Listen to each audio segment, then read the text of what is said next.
अस्सलाम वालेकुम दोस्तों, तो कैसे हैं आप लोग। मैं हूं फैज़ान अली और आप देख रहे हैं वाकफार इन्फो। दोस्तों, आज की वीडियो हम आपके लिए बहुत ही ख़ास तौर पर लेकर हाजिर हुए हैं। आज की वीडियो में हम आपको खिलाफत उस्मानिया के दौर के एक अजीम मुजाहिद तुर्गत नूर गुल के बारे में बताएंगे। दोस्तों, हमने आज तक तकरीबन तमाम फिल्में ही अंग्रेज़ों की बनाई हुई देखी हैं, जिनमें वह सलीबी जंगों को दिखाते हैं और हम ये सोचते हैं कि सिर्फ अंग्रेज़ लोग ही फ़ाइटर हैं और सिर्फ इन्हीं के पास अच्छे फ़ाइटर और अच्छे असैसिन मौजूद थे, लेकिन ऐसा बिल्कुल नहीं है। इस्लाम की तारीख अच्छे अच्छे जंगजुओं से भरी पड़ी है कि जिन्होंने पूरी दुनिया को हैरान कर दिया। आज भी हमारे पास ऐसे जंगजुओं की कहानियां हैं कि जिनको देखकर मुसलमान तो क्या गैर मुस्लिम भी अशश कर उठते हैं। दोस्तों, ऐसा ही एक किरदार था तुर्गत नूर गुल का। आजकल अर्तगरल ड्रामा पाकिस्तान में बहुत ज़्यादा ट्रेंडिंग में है और उसकी वजह भी यही है कि ये ड्रामा इस्लाम की बुनियादी तहजीब को दिखाता है और इसमें इस्लाम की तमाम बुनियादी चीज़ों को उजागर दिखाया गया है। इसमें इस्लामी कल्चर और तहजीब और तारीख दिखाई गई है, जो कि मेरे ख्याल से पहली मरतबा किसी ड्रामे में दिखाया गया है, क्योंकि अब तक हम पाकिस्तानी लोगों ने सिर्फ अंग्रेज़ों के बनाए हुए ही पुराने ज़माने के फिल्में और ड्रामे देखे हैं, जिनमें हमें सिर्फ सलीबी जंगें ही देखने को मिलती हैं और सिर्फ कुफर ही दिखने को मिलता है।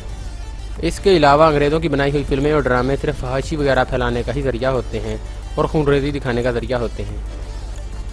दोस्तों, अर्तगरल वो ड्रामा है कि जिसको देखने से हमें इस्लामी तहजीब और तारीख के बारे में पता चलता है और इससे हमें पता चलता है कि हमारे बुज़ुर्गों को किस कदर इस्लाम से और हमारे प्यारे नबी हज़रत मोहम्मद सल्लल्लाहु अलैहि वसल्लम से मोहब्बत थी।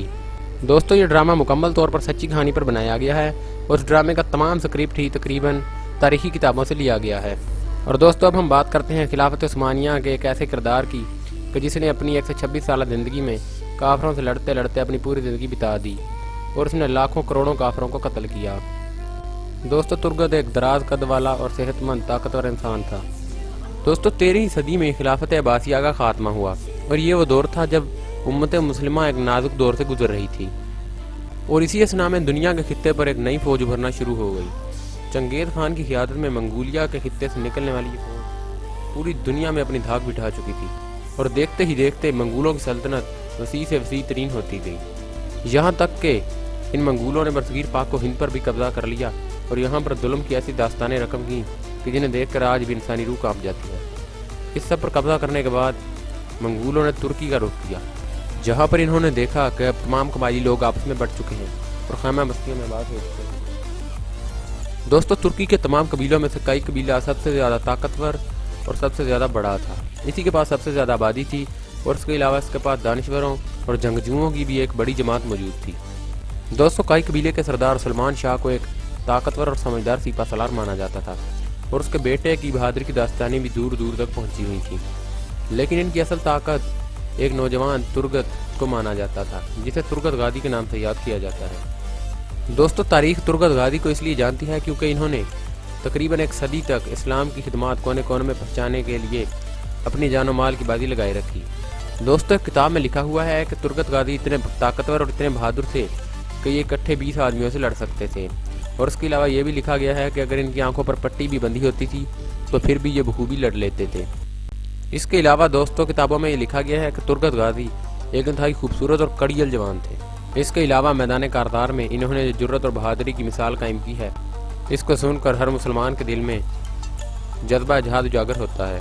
दोस्तों, कुल्हाड़ी से जंग करने वाले जंगजू को कुल्हाड़ी चलाने में माहिर समझा जाता है और इनके कुल्हाड़े को आज भी तुर्की के मिलिट्री म्यूजियम में संभाल कर रखा गया है। इनको कुल्हाड़ी से जंग करने वाला बेहतरीन जंगजू माना जाता है। कहा जाता है कि कोई तलवार से भी इस तरह से जंग नहीं कर सकता था कि जिस तरह से ये कुल्हाड़ी से कर सकते थे और इनका कुल्हाड़ा भी बहुत ही ज़्यादा नायाब है और आज भी इन्हें पुराने ज़माने के तारीखी हथियारों में मजबूत तरीन हथियार का अवार्ड मिल चुका है। दोस्तों, कहा जाता है कि तुर्गत गाजी ने अर्तगरल गाजी की वफात के बाद उनके बेटे उसामा गाजी का साथ दिया था और कहा जाता है कि उस्मानिया सल्तनत की पहली जंग में वो उन्हीं के साथ थे। सन 1299 में उस्मान गाजी ने आपको एनागोला शहर को फतह करने के लिए भेजा। आपने एनागोला शहर को फतह किया और फिर 25 साल तक शहर के गवर्नर रहे। दोस्तों, इन्होंने 126 साल की तवील उम्र पाई और इनका इंतकाल भी एक मशहूर जंग के दौरान हुआ। इनके इंतकाल के बाद इनको सबसे पहले तो अर्तगरल गाजी के साथ इनके पहलू में इनके मकबरे में ही दफन किया गया, लेकिन बाद किसी अहम वजह की वजह से इन्हें अनेल शहर में ले जाकर दफन किया गया और इस शहर को सबसे पहले तुर्गत गाजी ने ही फतह किया था।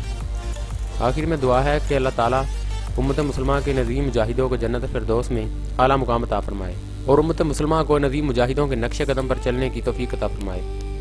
اور دوستو اسی دعا کے ساتھ ہم اپنی آج کی ویڈیو کا اختتام کرتے ہیں۔ امید ہے ویڈیو آپ کو پسند آئی ہوگی۔ ویڈیو کو لائک کریں اور ہمارے چینل کو ضرور سبسکرائب کریں۔ اللہ حافظ۔